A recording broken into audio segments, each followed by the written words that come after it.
Greetings, everyone, and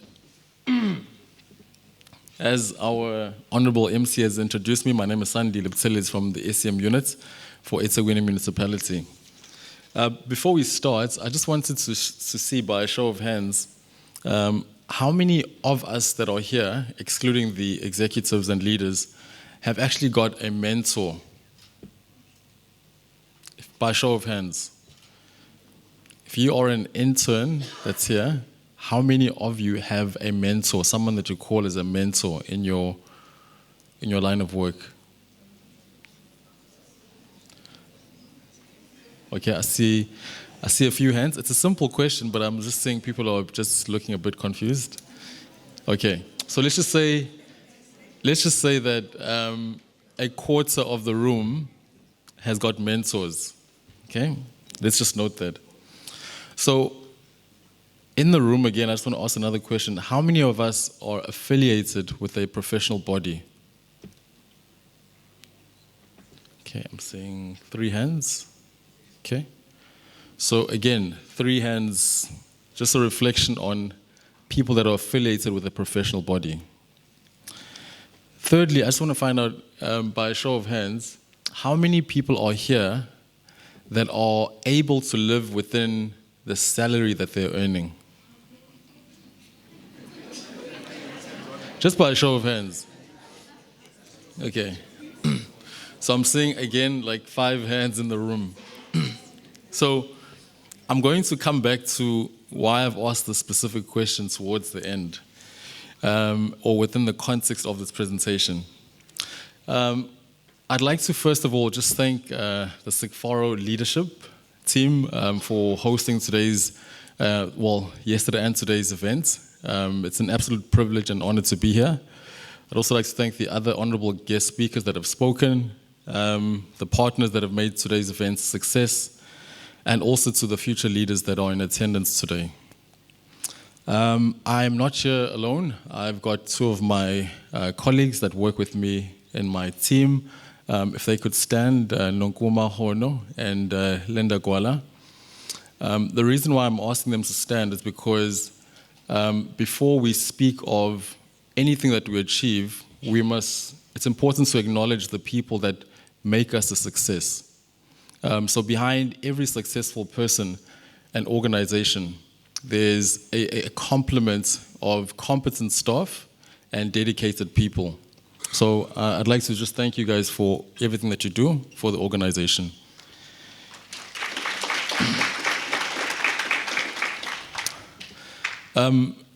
Members, or should I just say, what do we call, honorable guests? Delegates, yes, delegates, that's the word. Honorable delegates, it's my privilege just to tell you a bit about what we do within eThekwini before I jump into the context of, or the roadmap for the discussion. So within eThekwini Municipality, the city's budget is obviously over 55 billion, as many of you are aware. And with an over 55 billion rand budget, the largest metro, well, the only metro in KZN, it comes with its own challenges. Challenges in terms of interests from the various stakeholders, some of them being political, some of them within the organization, and some of them may be based on other factors that are beyond our influence, such as international influence from an economical point of view. So we have the privilege of setting up SEM competency development programs within eThekwini with the team that I've just introduced. We run extensive graduates and internship programs that are designed to build SEM professionals. As mentioned earlier on, I am a professional body vice chair within the province for CIPS, which is the Chartered Institute of Procurement and Supply. I know all of this sounds fancy, but it's not without challenges. And I always say to my team that never trust anyone, including myself. So always question what I say within the context or within the lens of our business policies and procedures. Because as human beings, and I mentioned earlier on that how many people are able to live within their current salary, because when people are unable to live within their means, they turn to other measures. Instead of downscaling, they look for opportunities in terms of how can I bring in income? How can my current employment or role provide me with another stream of income? And that is a reality. I stand here also open to scrutiny by the public and my own staff and my executives, because for us to build a nation, we need credible leaders. And I love the theme for this conference, which is what I took out was the cultivating agile and ethical finance professionals. So we have a lot of finance professionals that actually come through to the SEM units. We've got finance professionals that are with the National Treasury and COCTA that on rotation come through to the SEM units. And it's always a pleasure engaging with them. Some of the work that we've done within the municipality in relation to competency building, again, is that we've conducted a skills development analysis where we've gone into the heart of the organization and said, let's develop a tool that will help us to identify the level of skills and competency at a practitioner level, from the executives right down to the clerical staff, so that we have an objective view of the skills level and be able to formulate fit-for-purpose training interventions that will help us to build supply chain professionals. Now, to build an individual, it's like raising a child. You can't use the same templates for your daughter as you do for your son. It has to be fit for purpose. So some of that hard work helps us to then build a skills matrix for the entire business units in terms of all of our SEM professionals, and then put them on a 5 to 10 year program where they get to be taught and where we get to build a competency in different areas.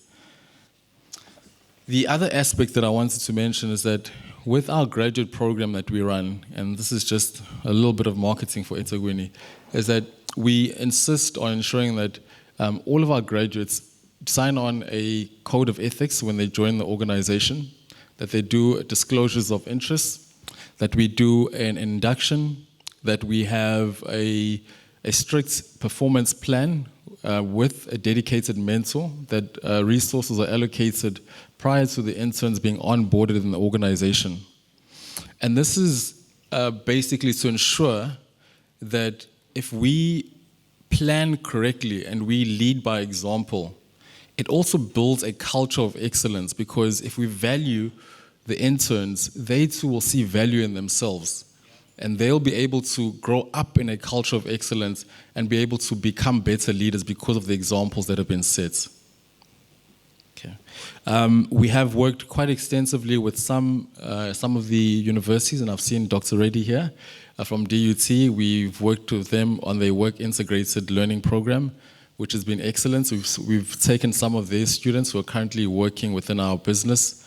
And what we also encourage through these programs, that we want to build interns to see themselves as becoming leaders. So they get to present on the portfolios of the areas that they're working in.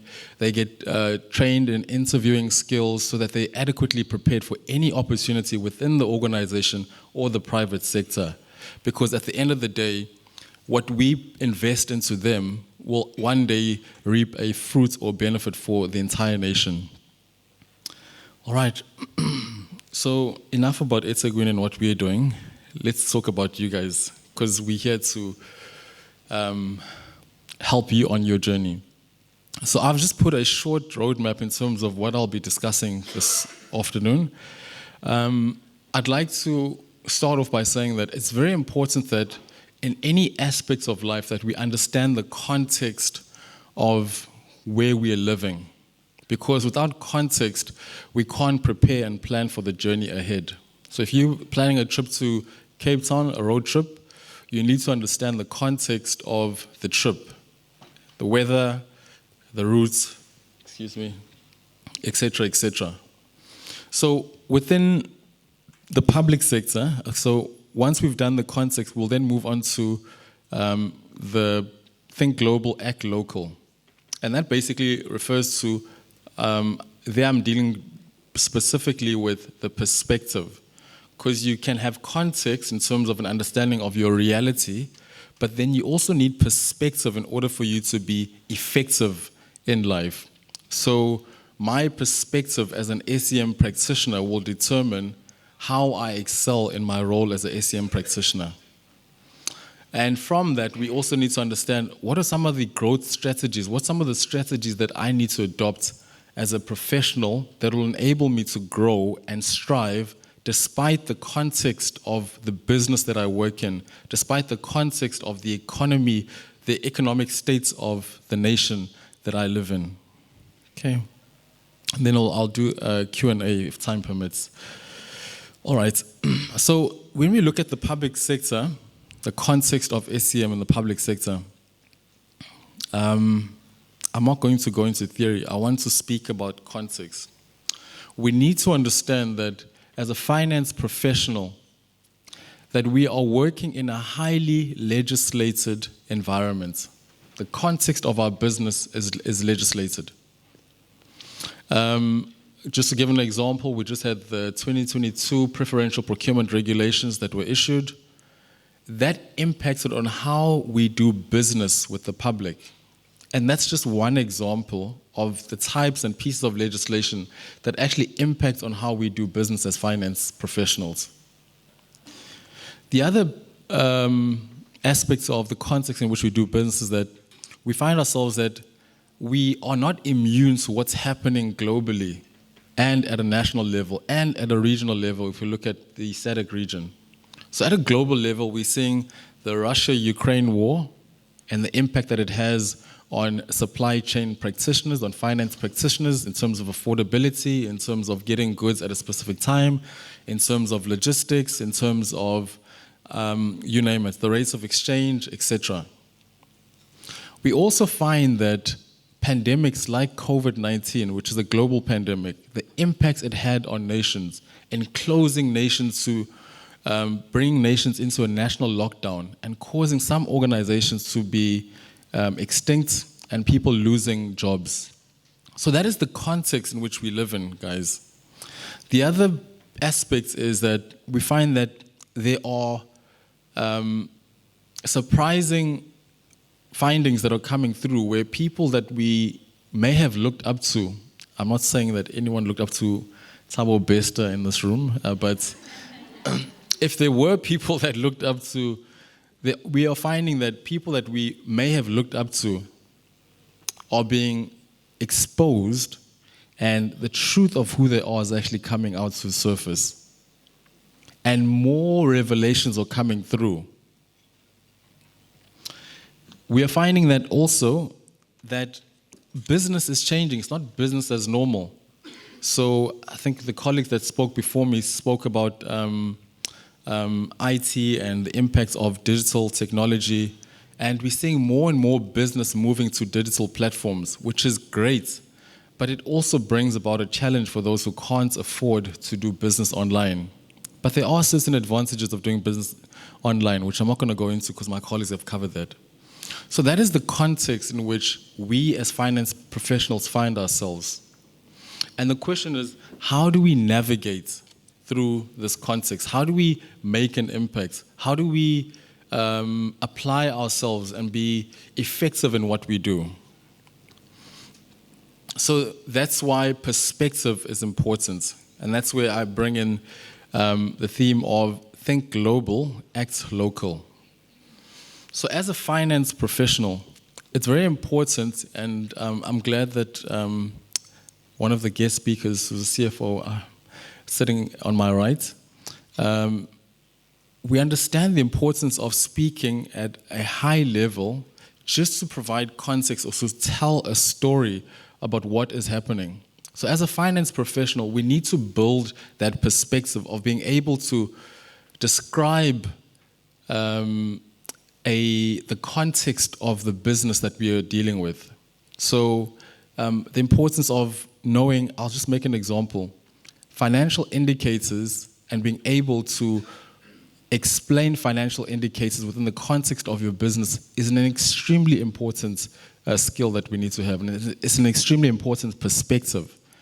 And as finance interns, we should be looking through those reports which are issued by CFOs and the SCM units just to understand the business from a strategic point of view. Because at some point, we will be called to lead these organizations. And how do we lead organizations if we don't understand or if we don't know how to interpret the performance of an organization so that we ask the right questions? Okay, so within supply chain, how we understand or how we gain our perspective, firstly, is from our customers. So there's two chains which are very important in supply chain, well, in procurement. You've got your value chain. Value chain is basically my interaction with my customers that help me to develop a product that is fit for purpose. When the owners of Takealot came up with the Takealot model, which is a supply chain business, they looked at the queues at macro and the extent of busyness and frustrations that customers went through in order to obtain their goods. And they identified that if we could develop an electronic platform where we could deliver goods on demand, we would be able to capture a significant market of the South African economy. And they have, and others are following suit. So it's very important that we understand the value chain, and the value chain begins with the customer. The other second important part within supply chain that gives us perspective is that we need to understand the supply chain. Now, what do we mean by supply chain? Supply chain is basically receiving a request from a customer by way of a requisition, and then sourcing those goods in line with the customer's requirements and delivering it to the customer in terms of the 5 rights or 7 rights. I'm not going to go into those. But that is supply chain. So when we have the perspective of supply chain and value chain, it helps us to be able to be effective, because some of you guys will work in organizations where you are producing or manufacturing goods. So if you go into an automotive space, you need to understand the importance of your customer and the value chain that impacts on your customer and how you get to develop that specific product or final product for your customer. And the role of finance or supply chain in building that final product. Again, likewise for supply chain. In terms of logistics, the different aspects of supply chain that you can venture into, it's so broad. You've got strategic sourcing, where you look at all of the high-value commodity items. How do we source those? How do we engage with the markets? How do you become a product specialist that basically monitors the movements of commodities across the markets? And how does that information or business intelligence then inform your acquisitions team who actually bring in the goods for the organization? What's also very important within these two perspectives that I've mentioned is that understanding that it's very important, and I've heard that there are auditors in this room, to understand the importance of segregation of duties. I would be very, very concerned if I'm being asked to do everything and anything within an organization, because the overlap of responsibilities makes you subject to investigation. Roles and responsibilities and segregation protects you and helps you to become a specialist. So within the public sector, it's also important to have perspective in terms of what is being procured, because what is being procured will follow a different pathway within the context of the public sector. So we've got goods, the procurement of goods, we've got the procurement of services, and we've got the procurement of construction works within the public sector.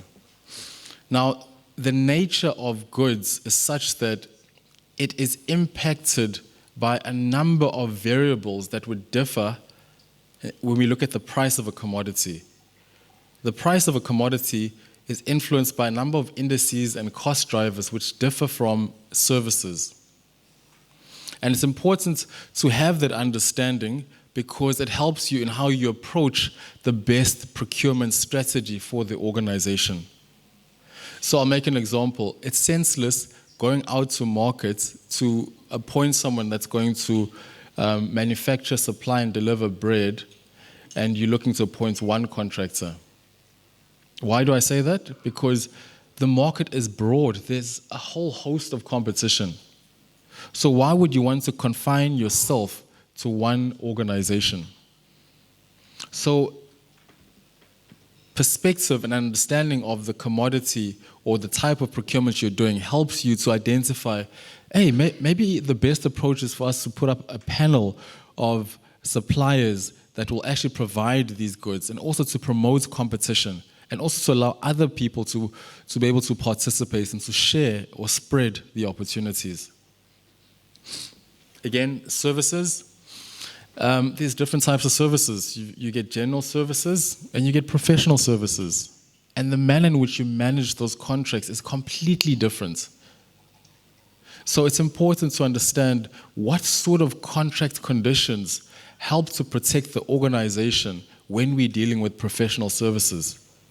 What risks are we exposed to when we engage on professional services as an organization? And how do we ensure that the organization obtains value for money when we are engaging for these services? Because ultimately, what we pay as municipal entities is actually coming from our own pockets. So if I mistreat or I don't scrutinize the manner in which we spend the city's purse, it means that I take no interest in my own financial affairs. The other procurement type is construction works, and this is the most volatile and most complex, but the most interesting. And I say that because construction works or infrastructure procurement has the ability to turn a country from being a developing economy to being a developed first-class economy. And we've seen that. We've seen the disparities across the African continent. We've seen some of the huge concerns where people are building bridges for over 10 million, where I could put that up with my gardener in a day. So these are real challenges, colleagues, which need real leaders, people that are going to say that I want to be a part of the change. If South Africa is going to thrive, I need to contribute towards that. If the economy is going to turn around, I want to be the one who would have added value with all my expertise, with all my energies, and then build a legacy from there on. It's not about taking sides, it's about standing for what's right. Because even within our own families, it's not possible to please everyone.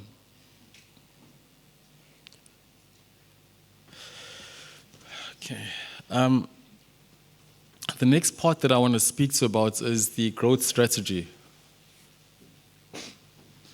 So as a finance professional or finance intern, how do I secure my growth within the context that I've just described and with the perspective that I'm building? And I've just listed 5 C's. It's a 5C growth formula. You're not going to find it at any retail store, so don't look for it at Checkers or Pick and Pay. And the first one is character. Character is probably one of the most critical things that leaders look for when they employ people. Or even if if you're going to marry someone, you're looking for character more than looks.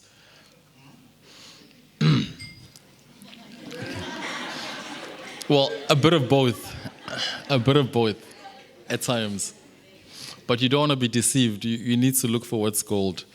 So character helps in ensuring that as an individual, I'm accountable and I'm a man or woman of integrity. We speak of discipline and people, turn the other way. But what good sportsman has ever come up without having a disciplined lifestyle? You need to be disciplined. There's a time for training and there's a time for resting. As a leader, we need to have boundaries. And I just want to emphasize on that one. We need to build boundaries at an early age. A home without boundaries is exposed. Your neighbors will come left, right, and center, in and out, 12 o'clock, 1 o'clock, it's tea time. But the moment you put a boundary around your home, you put a gate, you put a door, it causes people to consider your time, your day, how you spend your life before they walk into your life. And one of the key challenges that, as a youth, that I faced was that the lack of boundaries. I didn't have boundaries, and I was exposed, even in the workplace, to doing things where my conscience would tell me, but I'm not comfortable with this because it's not as per the SOP, or I don't have an understanding of what I'm really doing, but I'm just following an instruction. So boundaries and the power of no is so important in the workplace because it helps you to build an understanding. So saying no does not mean that I'm not going to do it. It means, no, I don't know right now, but help me to understand from the perspective of policy, legislation, and the business approach so that I can implement and be more effective. Integrity has been spoken about. I'm not going to repeat. Ethics has been spoken about it as well. The second C is competence. And within the competence brackets, as finance professionals, we need to understand that there are technical skills that we need to obtain or build at grassroots level. So at your level as interns, it's so important that you embrace and you build your technical skills. Technical skills will help you to understand and become a specialist, to understand the context of the business and to apply yourself better. Leadership skills. Leadership skills are built as you grow within the organization. So as you become more senior, and actually from where you are actually a leader because within your space or within your area of responsibility, you are called to lead. You are accountable for what you do. So leadership skills are extremely important, and with leadership skills comes the ability to communicate. One of the biggest risks for any intern is, I'm good at what I do, but I just don't make me speak. Because what that will do is that it will destroy your confidence going forward when people that are really good at speaking but bad at doing their work get those strategic roles and you are having to report to one of them on a particular day. That is a really sad state. So as a responsible leader, I need to build my communication skills so that I can articulate myself and be clear and be able to help others to understand and grow within the organization. Because at some point, you are going to be mentoring someone else. People skills, absolutely important. We come into organizations because we want to impact communities. Someone mentioned communities earlier on. I think it was Fatima. So people skills are very important. Understanding that we live in a diverse nation. One of our presidents mentioned that South Africa is a democratic state, a rainbow nation. It's so important to understand diversity and embrace it within teams. One of my very best examples of diversity is when I look at the Springbok and the cricket team. And even Bafana Bafana at some stage in '96. the extent of diversity in a team brings skills and specialities that you wouldn't ordinarily find if you are confined to a closed group. And I say that with utmost respect, knowing how our society is spread across this country. But diversity is power. There's power in diversity, and we need to embrace that. Commitment. As a finance intern and professional, it's important to be committed. Committed to the vision of the organization that you serve and the country, and committed to your own personal vision. I heard a scripture that was quoted early on when I walked in, but it's a reality. If the vision is not clear, then where are you going? If the vision is not clear, where are you going? Because what will happen is that along the way, someone else that has a vision will grab you and you'll find yourself miles away, far away from where you intended to be. And coming back is always a struggle. So be committed, build a vision, have a mentor, be exposed, have goals. It's so important. Goals protect you. They help you to conserve your energy. Energy is limited. We've got so many hours in a day and we need to rest, but have those goals. Have financial goals. Have professional goals. Have spiritual goals. Those are all important elements of our lives and we can't neglect them. If you neglect the one, something else will suffer. And the power of reflection. I need to be committed as a professional to reflecting in my daily life. So you'll find that in the workplace, working with people, there are opportunities where we feel vulnerable. There are times where we feel inadequate. And we need to reflect on that and address those areas head on so that we build confidence, so that we can be men and women of integrity. The other point I want to mention is community. All of us exist in some form of community, one way or the other. And my respects to those who have who've been raised in child-led households. But communities are the heartbeat of a nation. We see that in police forums, we see that in different aspects of life, that when the community comes together, it's impossible to penetrate individuals. So as finance professionals, we need to form part of a community of professional bodies. There are various professional bodies that are out there. I've mentioned a few, and you get to choose based on where your career path leads you. Networking is extremely important. Coming to events like these and having a professional network is extremely important because you learn from other people's understanding and you grow quicker through networks, through mentors, and through professional bodies. And when we have a community, people sometimes call, I know in some aspects, in some industries, we have what we call a community of practice. A community of practice allows us to establish norms and standards for how we carry out our work so that we have an expected outcome. So being isolated is not healthy for any of us. Compassion. Lastly, the last one is compassion. I need to love the people that I serve. I'm called to love the people that I serve so that I can serve them effectively, wholeheartedly, and with commitment. There's nothing more disturbing than walking into, I'm not going to mention a retail store name, but when the cashier, instead of seeing to you as you're standing with your groceries, will respond and say, "Oh, we were still busy with our conversation. Did you have to come now?" That's the experience that I had one of these days. And it's a sad reality, but it's a problem that is rooted in the lack of compassion. If you have never been on the receiving end of that sort of service, you'll never understand the importance of compassion. So because of my experience, I've said that I want to be a man of compassion where I serve my customers wholeheartedly and give them the experience that I would like to receive. So all of these formulas enable us to then grow and build our organizations and build our professional parts.